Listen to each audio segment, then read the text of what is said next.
老艾德夫妇布置甜蜜婚房，迎接小舅子的到来。哈喽，我是吉林，本期我们接着讲《间谍过家家》任务11。伊甸学院内，教室里正传来老师提问的声音。那么这个问题就请阿涅福杰同学来回答。收到点名的阿涅自信地回应道：“答案是3/3。”信心十足的阿涅正享受着贝基和达米安震惊的目光。完全不对。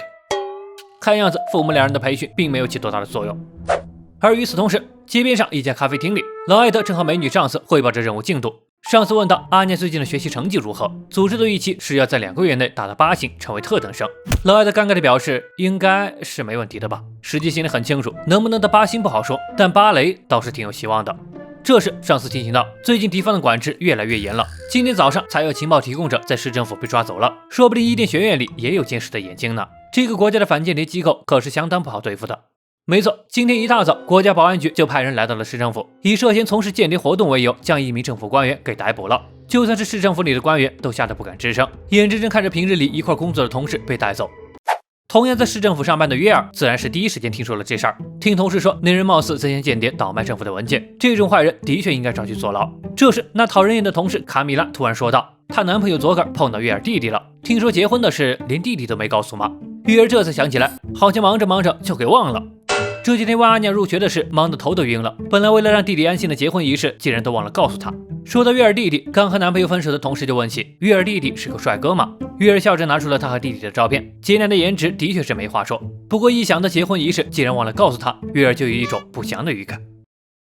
东国保安局的审讯室里传来一阵阵牢犯们的嘶吼声，能被抓到这里的基本都是些敌国派来的间谍。最里头的一间牢房里，今早上被抓来的政府官员被揍得鼻青脸肿的正接受审讯，可费了半天劲儿，这人还是不肯交代他所带出去的文件和交易对象的信息。作为主审的8脸中尉将吸完的烟头在那人手上掐灭，再次强调了一遍，他们国家保安局是以维持治安为目的，专门逮捕间谍和监视市民的组织，被市民畏惧地称为秘密警察。在执行任务的途中，施暴、胁迫、拷问都是常有的事。所以话还没说完，审讯室的门就被人敲响了。来人正是来接替中尉进行2次审讯的。中尉一见了来人，剩下的活都放弃了交给了他。此人正是约尔的弟弟，秘密警察尤里。审讯室外，一名警官正不解地询问中尉，为什么他们要招这种小白脸进来呀？虽然是挺优秀的，但还是太嫩了点吧。中尉表示，他们的头当时是这么说的：“你不觉得尤里很可爱吗？就跟小狗一样。”他们组织也的确需要这类人才，该动手的时候绝不手软，甚至不计后果。审讯室内，尤里脱了帽子向那人行礼，接着一屁股就坐下来，开始兴奋地说着他今天要去祝贺他姐姐结婚，好久都没见过他，太期待了。整的那犯人是听得一脸懵逼，可当他以为能逃过一劫时，却听尤里看了一眼手表说道：“其实他还没告诉姐姐他今晚要去拜访呢，一会儿还得提前打个电话过去，所以这边就稍微快点结束吧，一口气全抄了怎么样？”那人还是一副什么都不知道的说辞，但下一刻一张他本人和间谍交换情报的现场照片被拍在桌上。看着一脸微笑拿出确凿证据的尤里，那人直接傻眼了，而一旁记笔录的警员也傻眼了。尼玛，这么重要的证据你现在才拿出来？尤里尴尬地表示他好像忘记提交了。既然确凿证据都拿出来了，那人也不再嘴硬，将他和间谍间的情报交换一五一十的全交代了，表示他只是按对方的要求将文件带去，从而收取一定酬劳。对于和他交易的那个男人，他是一无所知。说到这儿时，尤里脸上挂着的微笑不知何时已经变成了阴沉，问道：“黄昏这个名字你有印象吗？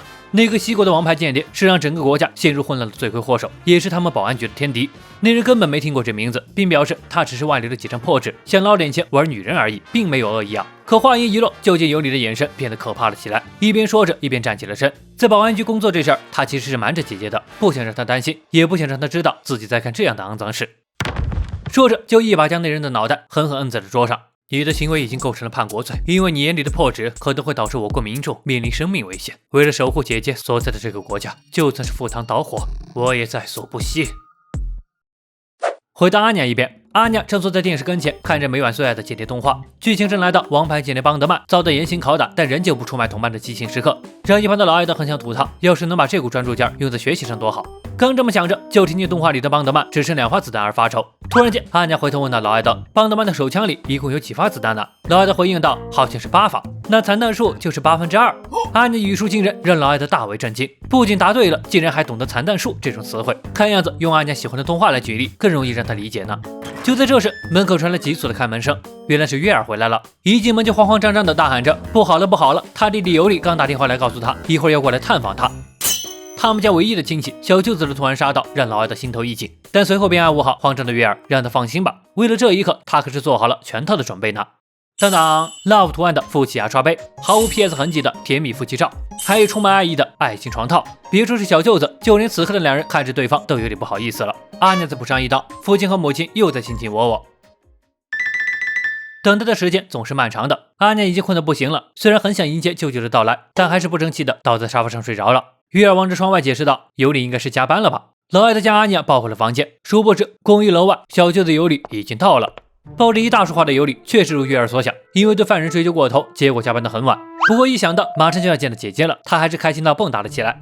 但下一秒就觉着肋骨在隐隐作痛，想起小时候被姐姐勒断的肋骨，就全身酥麻。